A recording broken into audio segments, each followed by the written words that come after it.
yang namanya judi tidak akan pernah buat kaya gitu ya. Karena tidak ada orang yang bikin satu permainan tuh mau rugi. Yang kaya pasti bandarnya. Ini kan judi itu mempermainkan harapan ya, mempermainkan penasaran orang.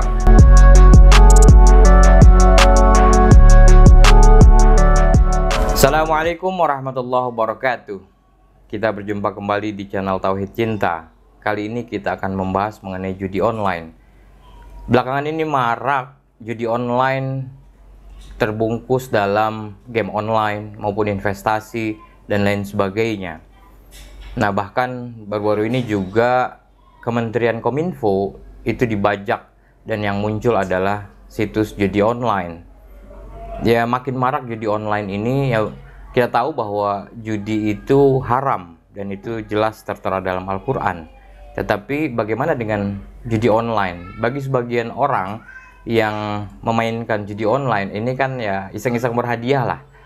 Ya, mereka main game ya bisa jadi ya ada keuntungannya gitu.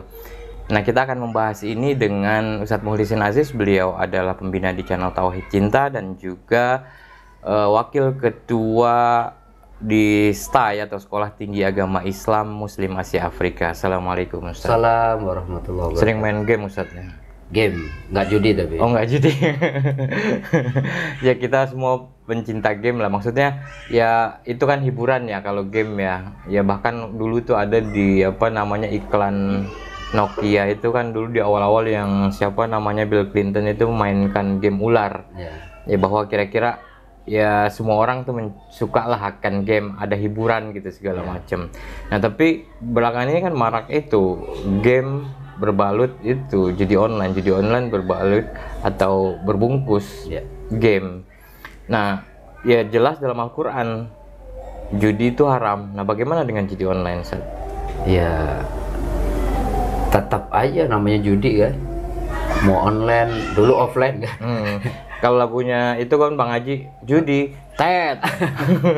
Kalau dulu kan apa macam-macam kan, forecast lah, togel lah, itu masih sistemnya orang datang gitu ya, nulis gitu angka-angka yang dia tebak dan sebagainya. Sekarang dan bahkan sampai ke kuburan minta angka, minta nomor. Ada orang yang meninggal aja bingung ngurusin namanya sendiri dimintain nomor. Jadi memang menarik ya Mas Rifi, karena kenapa ini perlu kita perbincangkan, karena dampaknya luar biasa ya. Kita tahu banyak keluarga hancur, banyak seseorang yang punya profesi juga dipecat, bahkan seorang wakil rakyat yang cukup populer kan lagi sidang paripurna main judi online akhirnya dipecat oleh partainya dan di PAW dari anggota DPRD ya, di ibu kota lagi gitu ya. Banyak orang kemudian gara-gara judi online kemudian ngerembetnya ke pinjol. Karena apa ya, namanya judi itu keinginan untuk waduh penasaran candu. Jadi akhirnya yang namanya judi bahasa Arabnya itu maisir, Mas. Maisir itu kan definisi sesuatu yang kemudian mudah kita dapatkan, nggak ada kayak effortnya dan kemudian nggak ada hitung-hitungan yang bisa diinikan gitu, sehingga sesuatu yang spekulatif itu di dalam Islam tidak boleh karena mudaratnya besar gitu. Oleh karenanya yang namanya maisir itu fix ya, itu diharamkan dalam bentuk apapun karena dampaknya memang luar biasa. Al-Quran dalam surat Al-Maidah ayat 90-91 itu meletakkan judi itu bareng apa? Innamal khomru, sesungguhnya khomer ya, narkoba lah sekarang ya. Kemudian wal maisir, judi, ada namanya wal ansobu. Wal ansobu itu kita memberikan persembahan sesajen kepada tempat-tempat tertentu yang kita anggap punya kekuatan. Wal azlamu, ngundi nasib. Nah, ngundi nasib itu apa sekarang, Mas? Kemudian ramalan, wah bulan ini apa Aries gitu, waduh bulan ini kemudian ditolak, kemudian putus. Itu kalau kemudian dengan itu kemudian kita bahagia dan sedih, itu masuk ke dalam azlam. Bagaimana kemudian mengundi nasib untuk menentukan kehidupan kita. Ini hati-hati. Jadi yang dikelompokkan ini khamar, narkoba, kemudian judi, maisir, kemudian persembahan untuk berhala atau tuhan-tuhan selain Allah dan mengundi nasib. Semuanya dikatakan rizum min amali syaitan. Ini semuanya karakter setan. Artinya apa ya? Namanya karakter setan. Setan itu representasi dari keburukan. Syatona itu sesuatu yang mengajak kita jauh dari Allah. Jadi empat-empatnya ini dampaknya pasti negatif.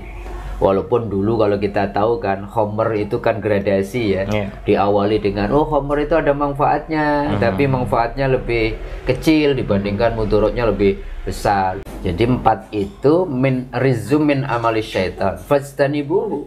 Maka Allah katakan sesungguhnya narkoba, judi, memberi sesajen kepada sesembahan selain Allah, mengundi nasib, ramalan bintang dan segala macam, tarot segala macam itu, ini amalan dari amalan-amalan setan. Fastanibu, maka jauhkan dirimu dari melakukan yang 4 ini. Yang menarik kan kemudian ayat 91-nya mengatakan kenapa dilarang? Kan agama Islam punya kaidah apa yang dilarang itu pasti mudorot buat kita, tidak akan mengurangi keagungan Allah gitu. Dan apapun yang diperintahkan pasti kemudian manfaat buat kita. Apa larangan itu mudorotnya? Allah mengatakan begini, innama yuridu syaiton, sesungguhnya setan itu menginginkan ayyuqi'a bainakumul adawah wal baghdha. Jadi kira-kira dengan 4 karakter tadi setan mengendaki kita terus bermusuhan, ada kebencian di situ. Bayangin Mas, orang tenang-tenang normal kemudian minum khamr, narkoba, ngomongnya ngaco, yang satu tersinggung, kan banyak bunuh-bunuhan gara-gara itu, gara-gara judi, cekcok semua itu. Karena apa? Ya terus pengen, boleh jadi besok menang, boleh jadi pinjol lagi, semuanya rusak. Jadi ada permusuhan di situ, ada kebencian di situ di dalam khamr dan maisir. Wa yasuddakum an dzikrillah. Jadi biasanya kalau orang sudah game, sudah judi, apalagi khamr, membuat mereka jauh dari zikir sama Allah. Gimana terus-terusan aja. Khusus kerja, ditinggalin pekerjaannya, pegang HP, slotnya dimainkan. Betapa banyak orang di banyak tempat umum itu bukannya kerja, saling kemudian konsentrasi. Setelah banyak orang kemudian menelitinya, ternyata slot semua.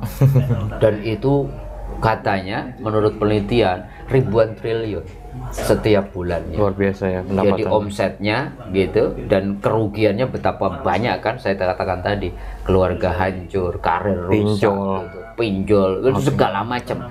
Maka kemudian akhir ayat itu fahal antum muntahu. Kenapa kalian tidak berpikir dan menghentikan 4 karakter tadi, sehingga kemudian dampak negatifnya kemudian tidak kita dapatkan. Ini kan kita kembali ke judi online ini ya Pak Ustadz ya. Ya ada artis-artis itu terlibat dalam mempromosikan judi online ini gitu. Salah satunya misalkan Wulan Guritno dan puluhan artis lainnya tuh, ada 36 mungkin ya. Dan bagi Wulan Guritno itu dia tidak tahu bahwa itu judi online gitu. Ya kita husnuzon saja bahwa memang tidak tahu gitu. Artinya perlu ada literasi. Betul. Ya kalau kita lihat lagi, karena ini judi online, itu yang main adalah algoritma. Ya tentu saja bandar tidak mau rugi. Ya misalkan dimenangkan sekali, dikalahkan 10 kali atau bahkan 20 kali gitu. Nah algoritma inilah yang bermain. Ya tentu saja kita sebagai pemain judi online misalkan, itu tidak akan pernah jadi kaya gara-gara judi kan. Nah itu bagaimana kita membuat literasi semacam ini Pak Ustadz?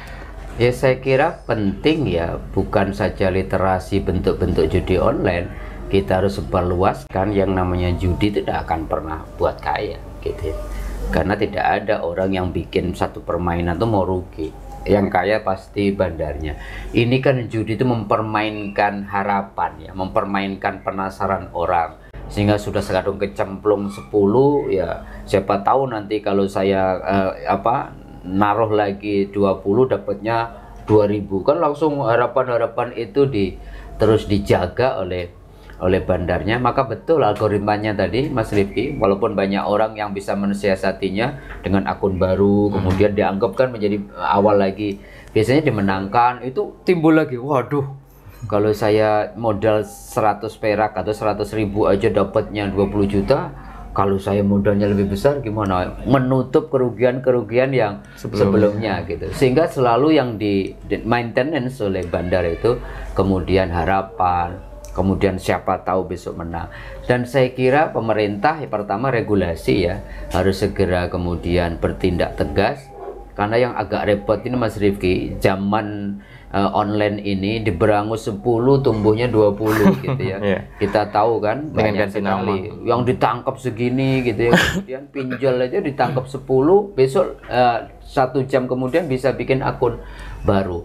Maka kemudian pertama regulasi harus diperketat, penegakan hukum harus kemudian ditegakkan seadil-adilnya, dan tokoh-tokoh masyarakat saya kira para artis, public figure atau apapun ya harus punya tanggung jawab lah.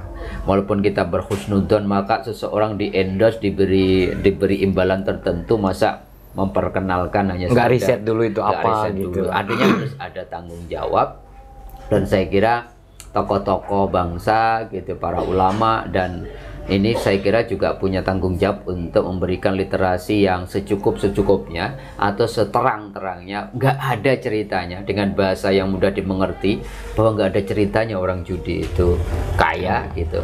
Dan kalau sudah itu saya kira kemudian ya bukan saja literasi, tetapi masing-masing kita harus mempunyai tanggung jawab mengingatkan lingkungan masing-masing untuk mengingatkan judi dan teman-temannya tadi.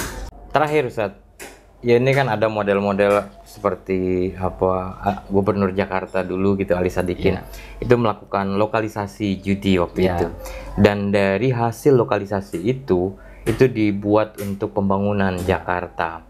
Nah ini dalam Islam gimana Ustaz, dari hasil pendapatan judi itu ya, lokalisasi judi itu dibuat pembangunan? Ya memang kalau ikhtiyatnya ya mestinya sesuatu yang baik itu kemudian inputnya juga harus yang baik. Cuman kalau dalam sebuah negara kan agak susah. Pajak kita ini kan berasal dari macam-macam ya. Pajak termasuk hiburan, pajak minuman keras dan sebagainya, campur aduk dibuat membangun gitu. Menurut saya apa yang disampaikan Gus Bah itu menarik ya. Gus Bah mengatakan apa hukumnya menerima sumbangan untuk pesantren atau untuk kemaslahatan umat. Kita tahu nih yang nyumbang ini hasil sesuatu yang tidak benar. Kata Gus Bah, nggak apa-apa asal dalam konteks itu kita gunakan untuk maslahat, jangan diterima sebagai kepentingan pribadi. Sebab kata Gus Bah, kalau sesuatu yang diberikan orang yang fasik ini, yang haram itu dipegang oleh orang yang fasik, pertama kefasikannya akan merusak.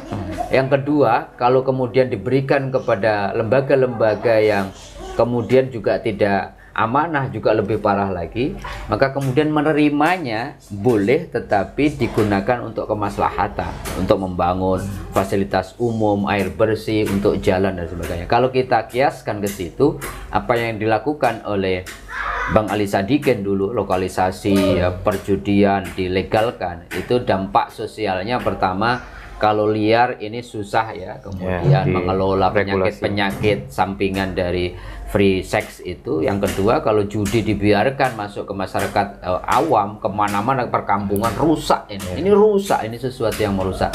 Maka kemudian di satu sisi Jakarta membutuhkan di awal-awal untuk pembangunan, maka dua manfaat dan mudarat yang ingin preventif dicegah itu kemudian diambil keputusan oleh Bang Ali Sadikin, dan kita sampai hari ini menikmati manfaatnya tentang itu, walaupun pelan-pelan. Kalau bisa, idealnya kan kita pastikan sesuatu yang kita bangun, sesuatu yang kita makan, sesuatu yang kita pakai itu kita pastikan halalannya, karena itu juga berdampak secara spiritual. Ya, daripada hal-hal yang bersifat negatif itu, haram itu dibuat yang haram juga, lebih baik buat hal yang positif, buat yang bermanfaat bagi. Jadi mencegah, kalau akhirnya pilihannya adalah pilihan-pilihan nggak ideal, ya kita ambil yang maslahatnya lebih besar, kemudian mudaratnya lebih sedikit. Itu kaidah usul fikih. Tapi tetap saja itu tidak bisa mencuci uangnya atau money laundering, itu tidak bisa menjadi kemudian kita ambil kesimpulan kalau korupsi 10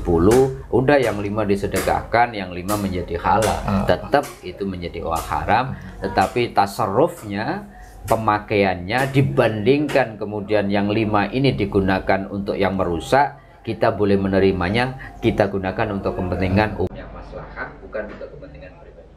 Oke. Oke, terima kasih Ustaz. Ya, luar biasa pembahasan kita. Ya, semoga bermanfaat buat kita semua. Ya, jangan pernah berharap kaya dari judi online. Kira-kira itu pesan dari apa yang kita perbincangkan. Mohon maaf atas segala kekurangan. Wabillahi taufiq wal hidayah. Wassalamualaikum warahmatullahi wabarakatuh.